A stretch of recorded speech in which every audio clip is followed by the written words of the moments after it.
Hi, welcome to Dan and Dave's On Demand series. My name's John Carney, and I want to talk about palming. Now, a lot of people know about the top palm. It's a very common thing. It's done very poorly by people that are amateur magicians and even some pros, I guess. But much more deceptive is the bottom palm and the bottom palm replacement. Two very, very valuable moves.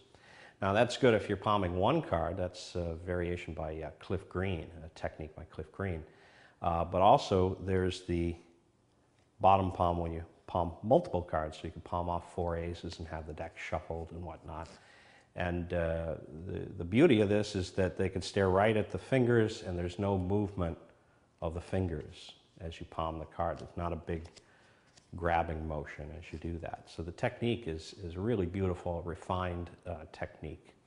The bottom palm, very valuable sleight. And one of the most beautifully constructed moves in magic, mechanically at least, is the diagonal palm shift that's described in Erdnase, Expert at the Card Table. It's a very versatile move, and one of the main reasons it was invented was because normally if you have a card selected, you have to put it back in the pack, and then you have to control it to the top, and then at that point you can palm the card like that. But the diagonal palm shift is very efficient because all you do is push the card into the pack and hand it out for shuffling, and you have the card palmed. This is good for card to pocket effects, but there's also a really nice thing that Dai Vernon used to do, where you push the card in like this, and then with a little tap, the card comes up to the top like that. Now, there's lots of different variations on the diagonal palm shift. I do it also from the rear here when I push it in. That saves a little bit of movement. That's a different variation. Also, you can do it from a squared pack. You can just put the like if I were to have a card selected by dribbling the cards from hand to hand like that, I can show this card. And just in the action of squaring up these cards and putting them on the table, you can do that diagonal palm shift. So you don't have to actually insert the card into the pack to make it work. It's a beautiful move, it's fun to practice, and it's very, very efficient. One of my favorite effects are color changes, beautiful little eye candy. And here's an Erdnase color change here, where you just do something like this. And then if I cover it up, remember the 9, and just do this, and it changes back into the 8 like that. Two beautifully conceived color changes from Erdnase, Expert at the Card Table, with minor variations.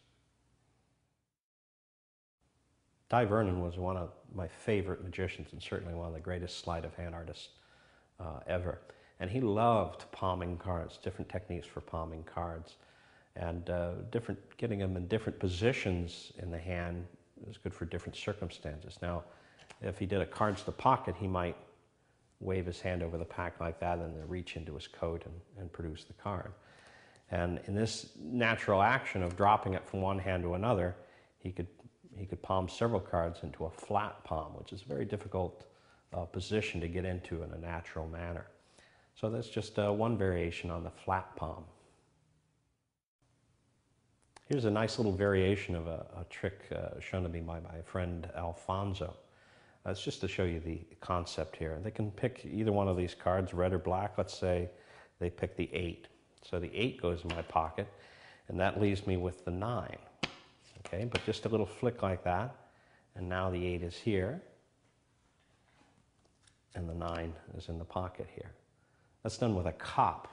It's a variation of a classic palm. Here's a very useful move here. If someone were to select a card and place it back there, it eliminates a lot of the procedure of squaring the cards when you put them on the table, because you just steal it out directly from the middle like that. This is based on a Tenkai move, and I call that Tenkai-esque. Now the classic pass is a great move for some circumstances, but not every circumstance. Because if you think about it, when you have a card selected and put back, you're going to transfer 26 cards for 26 cards. That's a lot of movement just to get to one card. A much more efficient move is this particular thing, which is the side steal, or variation of the side steal called the bold steal. You can either do it from this dribbling action, or you can do it from a peek. When somebody peeks at a card like that, you can say, did you actually see a card? You saw one in there? And then that card is on the top. It's a very efficient way to control a card. Now, we've talked about the bold steal. The bold steal is based on the side slip, which I think was invented by Nate Leipzig. Here's a couple variations on that. If somebody were to peek at a card in the center like that and note the card, with very little manipulation, you can just do this and the card appears in your pocket. Or you can do one of the most beautiful effects in Magic, which is a color change. You show the card and you wave, and the card changes like that. Just a couple different variations on a side steal. There's lots of different methods for palming cards, and they all have different uses and different applications at different times. It should look like you're doing nothing. For instance, the Vernon top palm is best for a single card. And if you want to palm 4 aces or something like that, then the Erdnase top palm is good for palming multiple cards. It's good for cards to the pocket, or if you want to shuffle the deck and hold out the aces, so when you take them back, you can immediately produce the aces. Or hold a stack, somebody shuffles the deck and you take it back and you can deal out hands or something like that.